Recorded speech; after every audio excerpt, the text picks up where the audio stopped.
Eu sou mineiro, né, natural de Juiz de Fora, mas me criei em Viçosa, onde eu fiz a graduação em medicina veterinária, fiz meu mestrado e meu doutorado.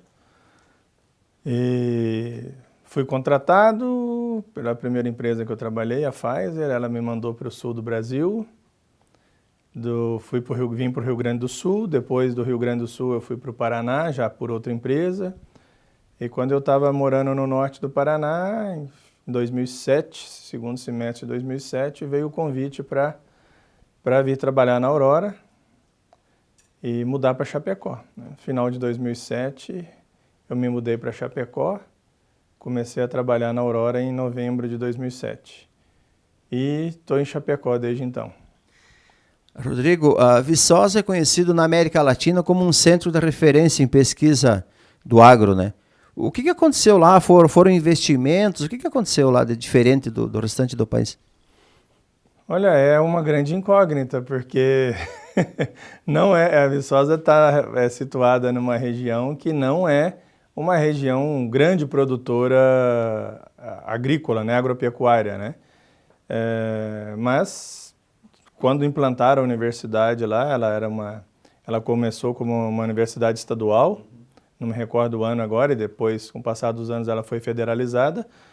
Acho que o modelo que foi criado lá de extensão e convênio com a Universidade de Purdue no início, criou um polo os investimentos certos, criou um polo de pesquisa muito forte, muito robusto, conseguiram atrair grandes pesquisadores para lá. Mas, se te explicar, foi para lá porque é uma grande região produtora? Não é uma grande região produtora. Tem produção agropecuária, mas não é. Alguns anos depois se instalou também próximo lá uma unidade da Embrapa, né, a Embrapa Gado de Leite, então aquela região se tornou um polo de pesquisa agropecuária, né? E aqui em Chapecó, foi de cara assim que você já teve uma iniciação com o núcleo? Como é que foi esse contato inicial, hein? Quando eu cheguei em Chapecó, eu tinha vários colegas da Aurora que já participavam do núcleo, o pessoal se apresentou, chamou para começar a participar.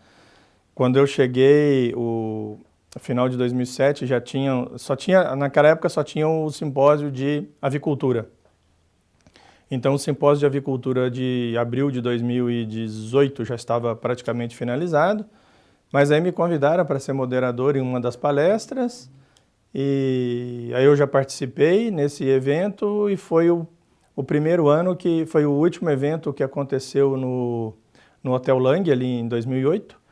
E foi quando tiveram a ideia, na época o presidente era o Miguel, tiveram a ideia de fazer o primeiro simpósio de suinocultura, que foi a primeira vez que foi utilizada a estrutura do centro de eventos, né? E aí eu já comecei a participar da organização dos eventos e não saí mais. Então você foi presidente por 2 gestões. E o que marcou mais assim, os pontos centrais dessas 2 trajetórias como presidente? A primeira gestão creio que foi um divisor de águas no próprio núcleo, né? Porque foi quando o núcleo ele tinha feito, no último ano da gestão anterior, o primeiro evento de suínos. Até então o núcleo só fazia evento de aves. E o núcleo mudou os eventos do Hotel Lang para o centro de eventos. Então os eventos cresceram muito, né? E precisou ser feita toda uma organização, uma reorganização administrativa mesmo da entidade, porque as coisas ficaram muito grandes, né? E uma coisa, a gente sempre brincava, é uma coisa amadora profissional, porque os eventos começaram de uma maneira mais por empolgação das pessoas, e ninguém, acho que no começo, tinha noção da dimensão que os eventos tomariam, né? E a gente precisou organizar o núcleo administrativamente para os eventos, porque você passar a ter 2 eventos, então você tinha que ter muito organizado o primeiro para encerrar tudo e já começar a organização do segundo evento. E aí passar por toda uma transformação de gestão mesmo da entidade. E quando envolve, assim, 800, 1.000 pessoas, 500, sei lá, envolve também um volume de recursos acentuado. E aí me parece que há uma palavra que é imbatível e ela não pode ser esquecida nunca. a transparência, né? Como é que você vê isso na gestão de uma entidade, essa palavra? Isso é essencial, né? Principalmente porque nós estamos lidando com dinheiro que não é nosso, né? Então, em busca disso, que a gente começou essa reorganização administrativa na primeira gestão que eu fiz, que foi mudar algumas, adequar mesmo a entidade, porque ela começou a atrair muita visibilidade, o volume de recursos aumentou consideravelmente, manuseados, né? Porque é um evento que tinha aí na faixa de 500, 600 pessoas no Hotel Lang, eventos passaram a ter mais de 1.000 pessoas, né? E depois nós começamos com feira e tudo, então o volume de recursos a ser gerido aumentou bastante. Então precisava ter essa organização, mas tudo foi um plano, a gente não consegue mudar, organizar tudo da noite para o dia. Então foi um plano traçado para ser feito durante uma sequência de gestões, tanto a parte administrativa, os recursos do núcleo, e a parte do escritório, a reorganização da sede e toda a parte, mesmo a parte de escrituração dos terrenos do núcleo. Então tudo foi uma sequência que foi iniciada ali e foi sendo concluída ao longo das gestões futuras, né? Tanto é que a única propriedade na região da sede do núcleo, da sede hoje onde tem ali, que tem escritura legalizada, registrada, é a do núcleo, né? Foi a primeira, depois disso que nós organizamos, os vizinhos começaram a se mexer, porque até então não se tinha uma regularização da posse das áreas de terra ali naquela região de Chapecó. Que aliás cresceu bastante ali o perímetro urbano, né? Sim. E aí você também teve nessa gestão, na primeira, a perfuração de poço artesiano, parece que teve um plantio de árvores também bem acentuado. Você lembra desses dois fatos? Sim, ali tinha um problema crítico de abastecimento de água, né? Não era muito irregular o abastecimento da Casan, e aí tivemos que perfurar um poço artesiano lá, que custou muito caro, porque teve que ser muito profundo. Eu não lembro a profundidade certa, mas a profundidade inicial, que geralmente se atinge água aqui em Chapecó, não foi atingida. O poço ficou bem profundo, mas conseguimos encontrar água. E a gente tinha uma área não utilizada da sede que estava, inclusive, sendo invadida, né? Então, a gente não sabia direito como fazer, então vamos ocupar a terra e delimitar a área, né? Esse pedaço é nosso. Foi com o plantio, foi fazer um reflorestamento, né? Foi para dar uma utilidade para a área, né? Então, a gente fez o reflorestamento de eucalipto. E ao mesmo tempo blindar a invasão, né? Sim. E mais recentemente, então, você também assumiu novamente, né, a gestão. O que marcou, então, a tua segunda chegada na presidência do Núcleo VET? Aí o desafio foi dar continuidade ao que já vinha sendo feito, né? Porque depois que eu passei a primeira gestão, tivemos mais 3 presidentes, então a gente teve 8 anos de organização, né? E aí, na segunda gestão, a gente foi a consolidação desse processo, né? Ao longo do tempo foi implantado também um sistema de auditoria.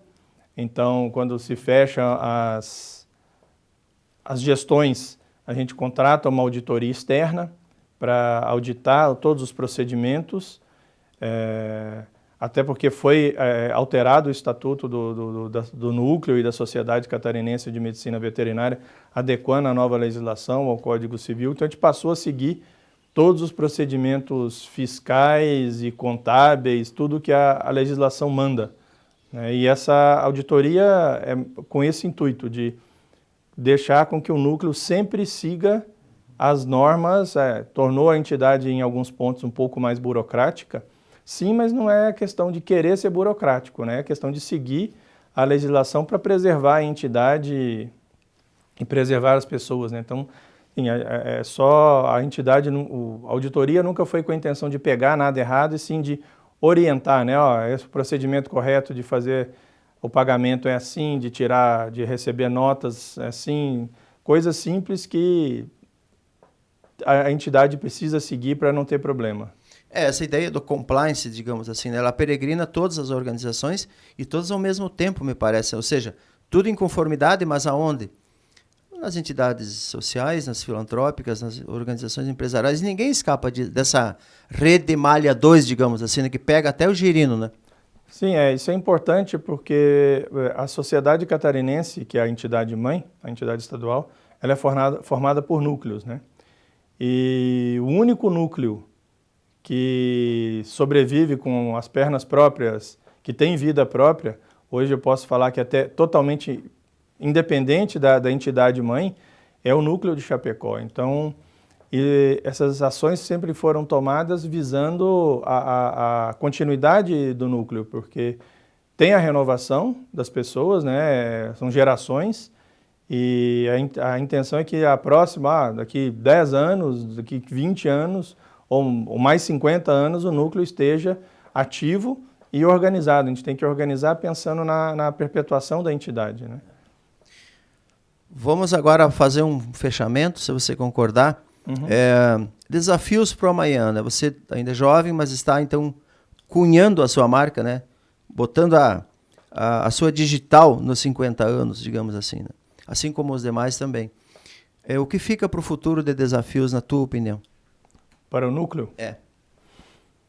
Acho que manter o sucesso da entidade, a organização dos eventos, e um desafio enorme, porque muita coisa não será como anteriormente, né, antes da pandemia. Principalmente a gente fala de questão de evento, porque o que sustenta a entidade hoje são os eventos, né? E que faz a maior congregação das pessoas é a organização, o pessoal se mobilizar para trabalhar nos eventos. Acho que o grande desafio é como será quando todo mundo poder voltar a circular livremente, né? Os eventos serão híbridos, voltarão a ser presenciais, continuarão a ser online, será mais online do que presencial. O que isso vai impactar no comportamento das pessoas? E um ponto importante, né? O núcleo começa a fazer eventos para uma geração mais nova. Como essa geração encara a participação em eventos, como essa geração quer participar de eventos. Então, a gente tem que pensar que tem que estar tendo uma mudança de geração e aí, como as coisas vão acontecer.